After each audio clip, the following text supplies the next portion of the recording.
এখান থেকে মিরিক এখনো 10 কিলোমিটার, কিন্তু তার আগে দাঁড়িয়ে গেলাম। দারুণ জায়গা, রাস্তাগুলো, এদিকে ব্যাক সাইডে পাহাড়গুলো। তো শিলিগুড়িতে আসলে একদিনের ট্যুরের জন্য মিরিক একদম দারুণ জায়গা। এখনো 10 কিলোমিটার বাকি, দেখি আর কোথায় ঘোরা যায়।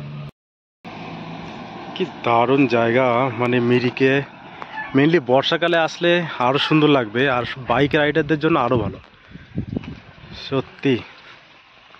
ওইদিকে পাহাড়গুলো এত সুন্দর লাগছে, আর চা বাগানের পাতাগুলো দিয়ে সবুজ হয়ে পুরো ঢাল নেমে গেছে ওই দিকটা দেখুন।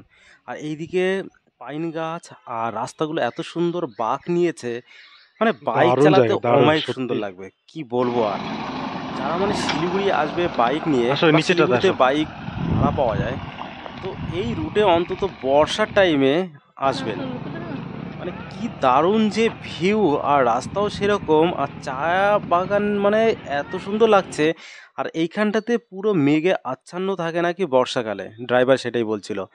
মানে দারুণ একদম, মানে কি বলবো, বাদিক বলুন ডান দিক বলুন, চায়ের বাগানগুলো, মানে এখন একটু গরম তো, তো সেই জন্য চা বাগানের পাতাগুলো ছাঁটা আছে। তো যদি বর্ষার টাইমে আসেন, তো সেই টাইমটা তো হচ্ছে গিয়ে পুরো আরও বেশি সবুজ থাকবে। আর এই দিকটা বাদিকটা দেখুন কতটা ঢাল পাহাড়ে, তো এই দিকটা পুরো মেঘে ভর্তি থাকে, তো সেই কারণে আরও সৌন্দর্য লাগে।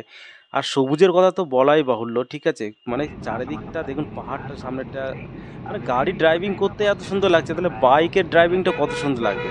তো যারা মিরিকে আসবেন, তারা মোটামুটি একদিনের ট্রিপ, শিলিগুড়ি থেকে মাত্র 35 কিলোমিটার, তো গিয়ে ঘুরে চলে আসা যায় সুন্দর।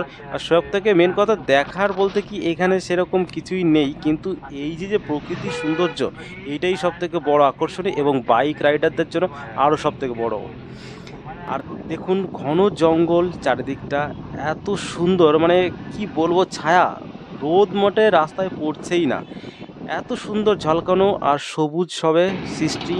আর এই দিকটা দেখুন, একটু দাঁড়িয়ে চা বাগানের এই দিকটা ঘুরবো, এখানে ছোট ছোট স্টলগুলো আছে, চাটা খেতে পারবেন, আর সেই সঙ্গে ম্যাগি ট্যাগি পাওয়া যাবে। আর পাহাড়টা পুরো সবুজ, আর সেই সঙ্গে নীল আকাশ, মানে কি হুম হুম। বলবো, এত সুন্দর লাগছে, মানে আর চারিদিকটা খুবই নিস্তব্ধ।